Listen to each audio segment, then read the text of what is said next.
Buenos días a todos. Muy agradable estar en esta actividad por segunda vez, realmente como representante y formar parte de la junta directiva de ACIPLAS. Me uno a las palabras que dio el señor José Perdomo, ¿verdad? Agradecer a todos por acompañarnos hoy acá y apoyarnos a que este evento pueda hacerse realidad por segunda vez y esperemos que se siga dando más continuamente.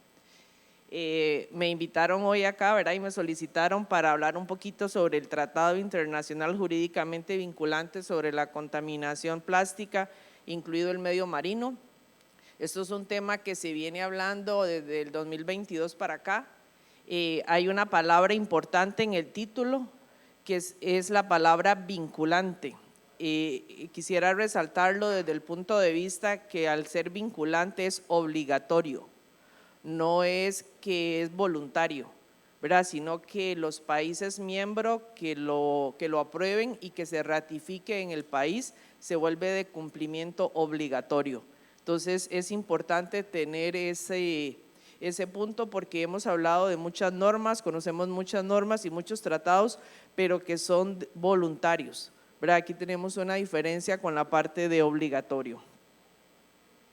¿De dónde viene este tratado, verdad? O cómo se origina el que empecemos a hablar de un tratado internacional jurídicamente vinculante. Esto viene de la resolución 514 de la UNEA. ¿Qué es la UNEA? La UNEA es la Asamblea de las Naciones Unidas para el Medio Ambiente. Entonces, por un acuerdo de esta resolución es que inician los países miembros de las Naciones Unidas a trabajar este acuerdo o este tratado, el borrador de este tratado, tiene como objetivo que se firme en el 2024, es decir, en el año que estamos. Ya estamos en el proceso final de cierre y ese es el objetivo que tiene. Ha llamado mucho la atención a nivel internacional que es de los tratados que se ha buscado trabajar de una manera muy rápida. Las rondas de negociación han sido muy continuas y realmente pues sorprende un poco la velocidad con la que se quiere trabajar el cierre y la aprobación. Y lo podemos ver acá en las fases del proceso, ¿verdad? Como les comentaba, inició en el 2022, fue la primera ronda de negociación en Uruguay. La segunda se da en mayo-junio del 2023 en París. La tercera ronda se da en noviembre del 2023 en Nairobi, Kenia. La cuarta ronda se da en Ottawa, Canadá, abril 2024. Y se da una ronda a nivel técnico, ¿verdad? Únicamente para discutir temas técnicos de polímeros y financiamiento, tratando de ver que el tema pueda avanzar, y esta fue en Tailandia en el mes de agosto. Si podemos ver acá, únicamente nos queda pendiente una única ronda para la negociación y el cierre de este tratado, que está para realizarse en Busan, Corea, en el mes de noviembre de 2024. Porque es importante que hablemos y estamos hablando y exponiendo este tratado. Este tratado puede marcar una diferencia muy fuerte en la industria, y no solo en la industria plástica, sino en todas las industrias que dependen de embalajes o materiales que sean de plástico. Y ya lo vamos a ver más seguidamente, porque les comento que esto puede cambiar una diferencia del cómo se logre aprobar este tratado. Acá les estoy exponiendo, ¿verdad? O vamos a ver un poco a detalle cuáles son los temas relevantes que se están viendo en el borrador del tratado. Para esto se hizo un documento que inició desde en la segunda ronda, que se le denominó el draft 0, el borrador 0, y que ya pues ha recibido demasiados cambios. Ahorita ya le estamos llamando un texto compilado, ¿verdad? Que salió de la INC 4, de la ronda que se dio en Canadá. Y pues los que trabajamos en temas de negociación y vieran este documento dirían que no sabemos cómo vamos a lograr un tratado, porque todo el documento está encorchetado. ¿Eso qué quiere decir? Que nada se ha negociado. Hasta los títulos están en proceso de consulta y cuestionamiento. Entonces es ver cómo en esta etapa que estamos, cómo es que vamos a lograr un cierre en noviembre. Aquí me estoy yendo de una vez a la parte 2, al capítulo 2, porque es el capítulo más relevante para el sector industrial, que es la parte que se refiere a polímeros primarios y secundarios. Acá hay dos posiciones que se trabajan muy fuerte en el borrador del documento. Una posición busca la posición que le llamamos la posición más dura, ¿verdad? Que busca una posición más ambiciosa, y otra posición que busca más el tema de enfocarse a temas de contaminación y no a tanto tema de polímeros. Entonces acá podemos ver que uno de los puntos que se busca y que ha sido una de las discusiones más fuertes para llegar a un consenso es limitar la producción global de las resinas vírgenes, que serían las materias primas. Este tema es uno de los temas fuertes relevantes, ¿verdad? Donde muchos países solicitan que se establezcan tasas globales de reducción de la producción y que, como dijimos, al ser vinculante es obligatorio.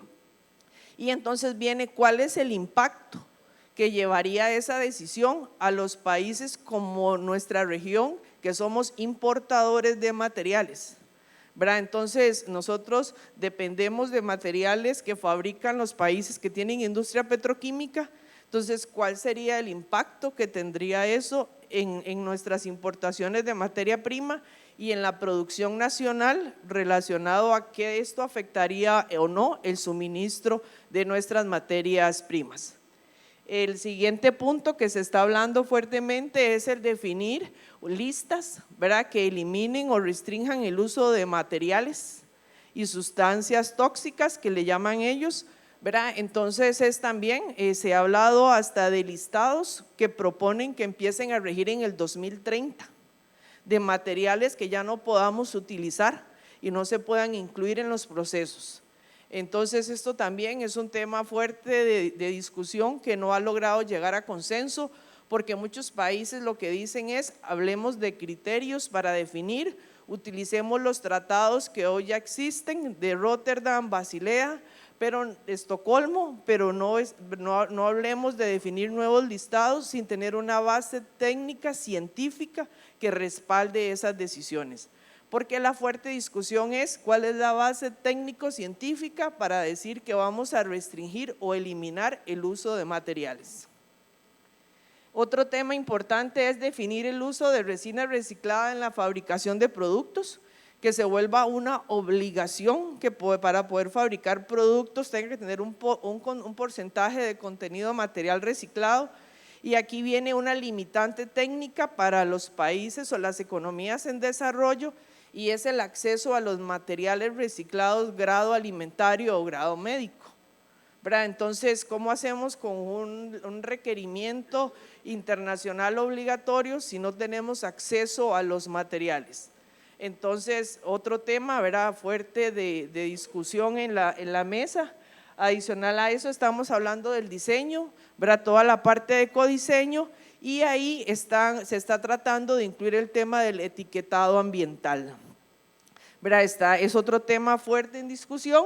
Estamos hablando de la responsabilidad extendida del productor, otro capítulo que incluye el borrador del documento, y ahí se está hablando de definir tasas económicas a los fabricantes y a los consumidores.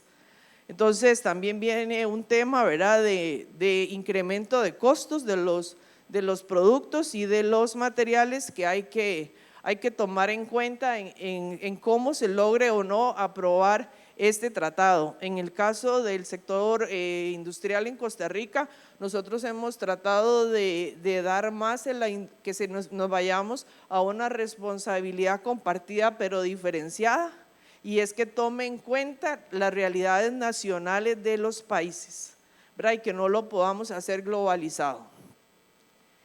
Y tenemos en este capítulo también al final se está hablando de comercio.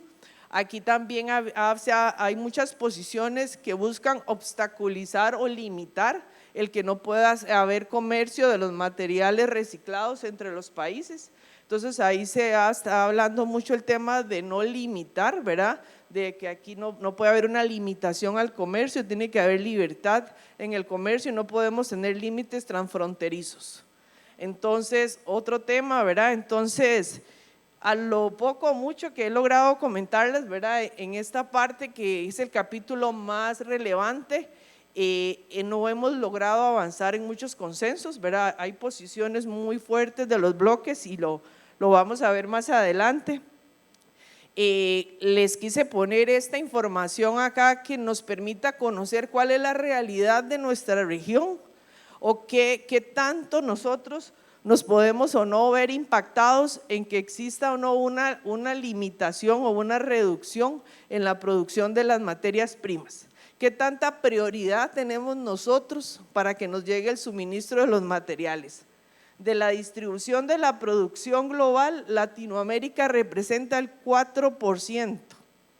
Y estamos hablando que en Latinoamérica somos aproximadamente unos 17 países y de esos 17 países Costa Rica es de los más pequeños. Entonces imagínense en cuánto representamos nosotros de ese 4%. ¿Y cuál sería el impacto o la prioridad que nosotros tendríamos de suministro a la hora de darse una reducción en la producción de las materias primas? Si nos comparamos con que Japón solo es el 3%, uno es el 3%, nosotros 17 somos el 4%. Y de esos 17 somos el más pequeño, ¿verdad? Entonces, para que nos vayamos dando una idea del impacto que puede ser en la industria. El borrador también contempla otros capítulos. Está el primer capítulo que lo que habla es la parte de definiciones, muy importante, se ha insistido en el que tienen que ser claras y específicas, ¿verdad? No lo podemos dejar en temas de duda, y el tema del alcance que se tiene que delimitar.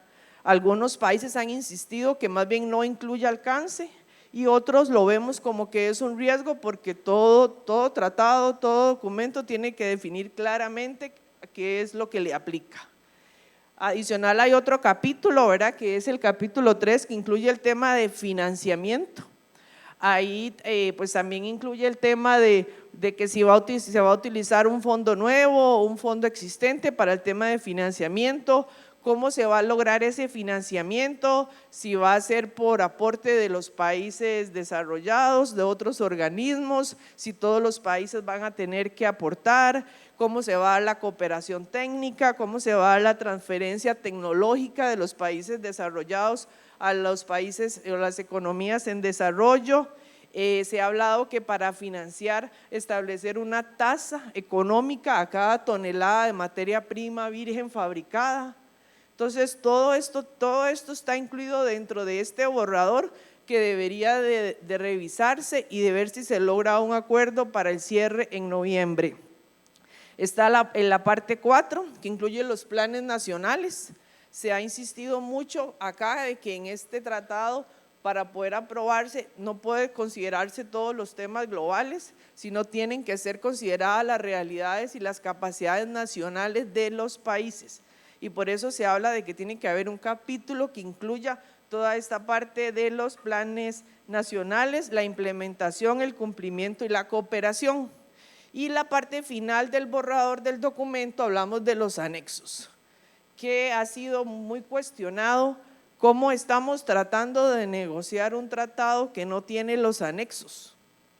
Entonces, ¿qué listados estamos negociando y qué materiales estamos negociando si todavía no sabemos cuáles son los anexos de los que hablan los puntos, ¿verdad? Entonces, temas medulares que se han hablado.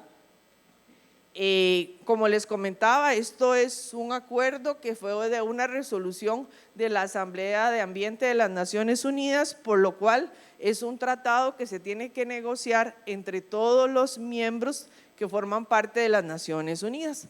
Entonces aquí tenemos pues cuál es la matriz de actores, cuál es el mapa político que forma este tratado, quiénes influyen en este tratado. Aquí todos los países participan, todos dan su opinión, todos tienen que estar. Y como les venía comentando, hay posiciones muy encontradas y por eso no hemos logrado llegar a ningún consenso. tenemos un bloque de países, ¿verdad?, que ellos se hacen denominar que tienen ideas afines, ¿verdad?, que es este primer, me avancé. Este primer bloque de países donde ellos insisten en el que ellos no van a estar de acuerdo en aprobar un tratado que se incluya los polímeros, que la resolución, el acuerdo fue hablar de la contaminación plástica, entonces que tiene que ser gestión, economía circular, residuos, pero que ellos no están de acuerdo en incluir el capítulo de polímeros, porque el tratado, la resolución es clara, es para trabajar la contaminación plástica. Y está el otro bloque de países, ¿verdad?, que firmaron e integraron una coalición que le llaman la coalición de la alta ambición para terminar la contaminación plástica, que ellos son los que tienen lo que le llamábamos antes, que les comenté, la posición dura, que es lo que ellos buscan, una posición ambiciosa, donde sí se establezcan tasas globales de reducción de la producción, donde se establezcan listados y se defina claramente cómo se va a financiar. Y pues en las últimas semanas hemos tenido un impacto fuerte, vamos a ver qué evolución va a ser. Estados Unidos se había mantenido en una posición que diríamos muy gris, ¿verdad?, no definía muy claramente hacia dónde iba, y hace 3-4 semanas indicó pues la transición de su posición a apoyar la posición dura, que es la posición ambiciosa de que se incluya la reducción de la producción de las materias primas. Entonces tenemos que ver cuál va a ser el impacto de esta posición de Estados Unidos ahora en la ronda de negociación del mes de noviembre, y tenemos países que se han mantenido ahí en una posición muy gris, difícil de leer. Brasil, ¿verdad? Brasil a veces se mueve mucho hacia la posición de los países de ideas afines, pero en otras ocasiones no está tan claro, ¿verdad? Entonces no se puede leer muy bien realmente hacia dónde está su posición, y en el caso de Honduras y El Salvador se han mantenido pues con una participación muy limitada o casi nula en el proceso. Esto nos lleva a que este mapa político o este matriz de actores se han agrupado en coaliciones, ¿verdad? Han definido coaliciones que definen un poco cómo es dónde está su posición o qué es lo que buscan de que sea aprobado. Acá a nivel de países, de gobiernos, pues tenemos 2 coaliciones que eran las que les comentaba antes en el mapa, ¿verdad? Político. Tenemos la coalición de la alta ambición, que busca la posición ambiciosa de incluir todo lo mayor posible en el tratado, y en esta coalición Costa Rica forma parte, ¿verdad? Costa Rica como gobierno, desde que se hizo la resolución y se formó esta coalición, Costa Rica forma parte como país gobierno, y está la otra coalición de los países afines, ¿verdad?, que busca que no se incluya el capítulo de polímeros. Eso en el tema de gobiernos. En el tema de sector privado también se formaron 2 coaliciones. Tenemos la Business Coalition, que es una coalición que apoya mucho la posición de la coalición de la alta ambición de los gobiernos, y está mucho formada por las transnacionales de los países en desarrollo, como Unilever, PepsiCo, Coca-Cola, Nestlé. Importante decir que las franquicias que tienen estas transnacionales en nuestras regiones no están apoyando la posición de la Business Coalition, ¿verdad? La apoyan las matrices que están en los países en desarrollo.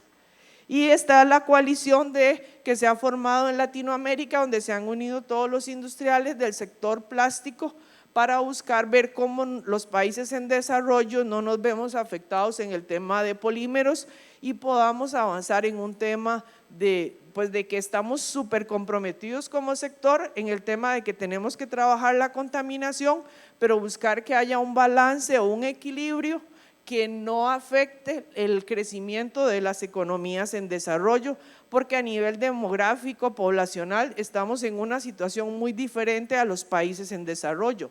Entonces consideramos que no podemos considerar aprobar tasas globales o esquemas globales que impacten igual a un país desarrollado que a una economía en desarrollo, porque nuestras realidades nacionales son completamente diferentes. Y en esta coalición, pues Aciplas se integró y forma parte desde el 2023. Importante decir que al día de hoy, para la aprobación de este tratado, ¿verdad?, del documento final que salga, está definido que tiene que ser por consenso. Quiere decir que todos los Estados miembros tienen que estar de acuerdo. Y ahí es donde estamos complicados, ¿verdad? Porque aquí lo hemos dicho. Y no es que tenemos bloques intermedios, tenemos bloques, uno a la derecha y el otro a la izquierda. No hay intermedio, ¿verdad? Entonces tenemos 4 rondas de negociación, una interseccional donde yo ya he tenido la oportunidad de estar ahí, ha sido una experiencia muy enriquecedora, pero es un bloque que no se mueve ninguno de los bloques. Entonces no entiendo yo, tiene que haber alguna manera que ayude, ¿verdad? ¿Cómo vamos a lograr este cierre en noviembre? Pero si vemos, aquí no tenemos un punto intermedio. O está el rojo o está el verde, pero no hay un intermedio. Y así está la situación. Y en una aprobación que tiene que ser por consenso, o todos o ninguno, ¿verdad? Entonces ahí está el tema. Esta coalición, la de los países con ideas afines, ellos insisten fuertemente en el que tiene que ser por consenso y no por mayoría, porque hay que ser realistas. Si fuera por mayoría, hoy estaría ganando la posición ambiciosa, porque ahí están la mayoría de los países de la Unión Europea y los países africanos y muchos países de Latinoamérica. Increíble, de Latinoamérica. Pero ahí el tema está muy enfocado en que entonces se insiste que tiene que ser por consenso y no por mayoría. Entonces, a ver qué va a pasar o qué vamos a avanzar. Muy importante para nuestro sector, como se los dije antes, y yo creo que después de explicar un poquito cuál es el contenido del borrador, se explica por qué yo les decía que puede ser un antes y un después para nuestro sector, un antes y un después para la industria o los que dependen del suministro, porque tendría que verse cómo se va a poder ver el crecimiento para los siguientes años y cómo sería la parte tecnológica y la innovación. Para complementar un poco el tema solamente de Costa Rica como país, ¿verdad?, que les comentaba que forma parte de la coalición de la alta ambición. Entonces tenemos que saber qué es lo que país como gobierno Costa Rica está apoyando, y apoya pues una coalición que tiene como objetivo estratégico limitar el consumo y la producción plástico a niveles sostenibles, ¿verdad? Ese es el objetivo que tiene la coalición en la que Costa Rica forma parte como gobierno, y resultados claves que buscan para el éxito es eliminar los plásticos problemáticos, incluso mediante prohibiciones y restricciones, desarrollar criterios y normas globales de sostenibilidad para los plásticos y establecer líneas de base y objetivos globales de sostenibilidad a lo largo del ciclo de vida de los plásticos. Entonces, en general, esto pues traté de hacerlo, ¿verdad?, de la manera más resumida posible. Es un poco difícil porque hablamos de un documento de más de 70 páginas que tiene muchas modificaciones, y hablamos de un tratado donde tenemos 2 posiciones de bloques de países que no logran llegar al consenso, y entonces como me dieron la tarea de tratar de explicar en 20 minutos un tema pues bastante amplio. Espero haber logrado ser lo suficientemente clara, y si pues alguno tiene alguna consulta, pues ahorita yo sé que no tenemos tiempo si no me llaman la atención, pero con mucho gusto, si no durante el espacio del tiempo, estoy a la orden para cualquier consulta. Muchas gracias.